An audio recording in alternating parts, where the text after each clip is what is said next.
ہماری زندگی میں ہم یہ دیکھتے ہیں کہ جتنی بھی چیزیں ہیں دنیا میں، اس میں سے کچھ ویزیبل ہیں، کچھ انویزیبل ہیں، کچھ دکھتی ہیں، کچھ نظر نہیں آتی۔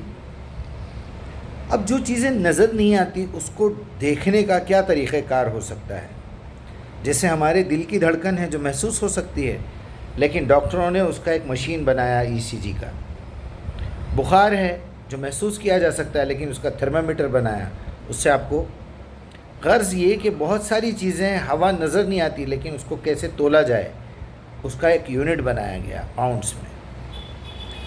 کچھ چیزیں ایسی بھی ہیں جو دکھتی تو ہیں لیکن صاف نظر نہیں آتی، اس کے لیے ہم اینک لگا لیتے ہیں۔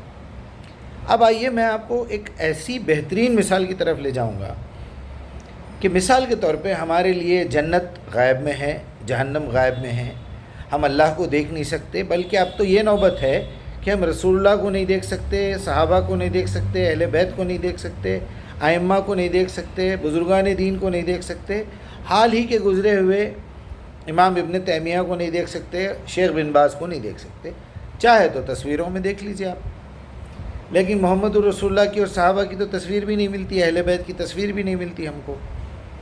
کوئی خیالی اگر تصور کر کے بنائے تو بنائے کیسے؟ اب کچھ لوگوں نے بزرگان دین کے بنا لیے ہیں تصویریں خیالی کہ شیخ عبد القادر اس طرح تھے، خواجہ اس طرح تھے، وغیرہ وغیرہ۔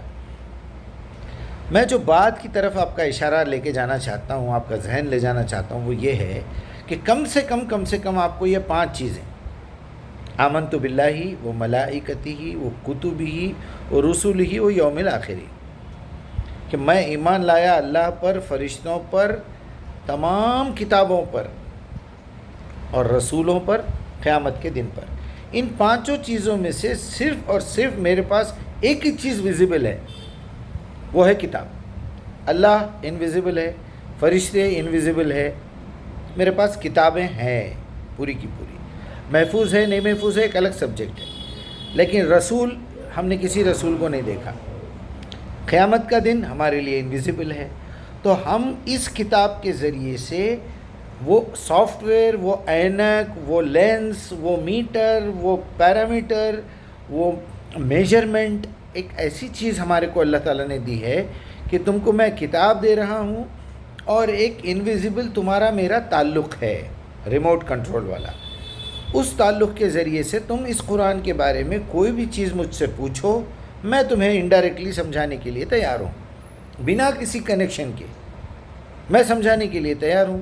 یعنی ہوتا یہ ہے کہ آدمی جب علم حاصل کرتا ہے اور ایک جاہل ہے، تو ہم یہ دیکھتے ہیں کہ بھائی 2 ڈاکٹر ہیں، دونوں ڈاکٹروں میں زیادہ علم والا کون ہے، زیادہ اسپیشلسٹ کون ہے؟ بھائی نارمل ڈاکٹر ایک الگ ہے، ہارٹ اسپیشلسٹ کے پاس لے جائیے آپ، ان کو کینسر اسپیشلسٹ کے پاس لے جائیے، ان کو شوگر اسپیشلسٹ، یعنی وہ علم میں ان نارمل ڈاکٹروں سے آگے ہے۔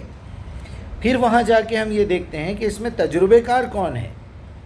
تو آپ کو دنیاوی مسائل معلوم کرنا ہے، آخرت کے مسائل معلوم کرنا ہے، وہاں جانے کی فکر ہے۔ وہ انویزیبل چیزیں اگر کسی سے سمجھنا ہے تو دنیا میں ایسے آدمی سے سمجھیے جس کے پاس قرآن کا علم زیادہ ہے۔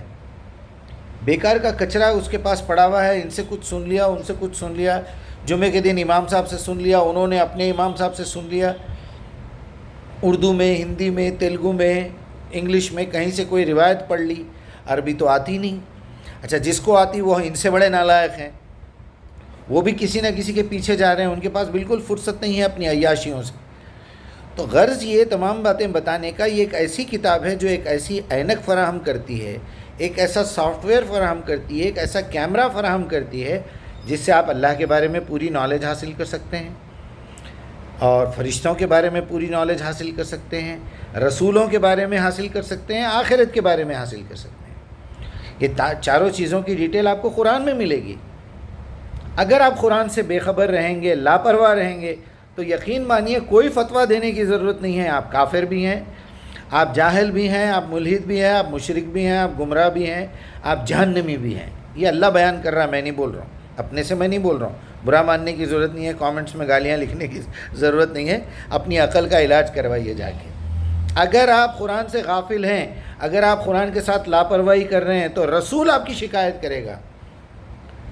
قال رسول یا ربی ان قوم اتخذوا هذا القرآن مہجورا، اے میرے رب یہ میری وہ ذلیل قوم ہے جس نے جیسے کاغذ کو کاغذ کو ایسا لپیٹ کے کچرے میں ڈال دینا، اسے کہتے ہیں عربی میں مہجورا۔ انہوں نے قرآن کو اس طرح توڑ موڑ کر کے پھینک دیا تھا، ان کو مت چھوڑنا، تو جہنم میں ڈالنا اور ہمیشہ ہمیشہ کے لیے ڈال کے عذاب پہنچانا۔ یہ ہمارے نبی شکایت کریں گے، سفارش کرنے کی امید لگا کے بیٹھے ہوئے ہیں، قرآن کے ساتھ لاپرواہی کر کے۔ سفارش اگر کوئی نبی کسی امتی کے لیے کرے گا تو یہ کرے گا کہ یا اللہ میں نے جو ہوم ورک ان کو دیا تھا انہوں نے پورا کیا، تو نے جو ڈیوٹی لگائی تھی وہ بھی پوری کی، اب کچھ غلطیاں ہو گئی ہیں میرے مالک، میری ریکویسٹ کر سکتا ہوں، تو معاف کر سکتا تو کر دے، کر سکتا ہے لیکن انصاف کرنا ہے اس کو وہاں پر۔ اپنا خیال رکھیے، قرآن کے ساتھ لاپرواہی سیدھا کفر ہے، اتنا سمجھ لیجئے بس۔ اللہ آپ لوگوں کی حفاظت فرمائے، اپنی عقل کا استعمال کیجئے۔ السلام علیکم۔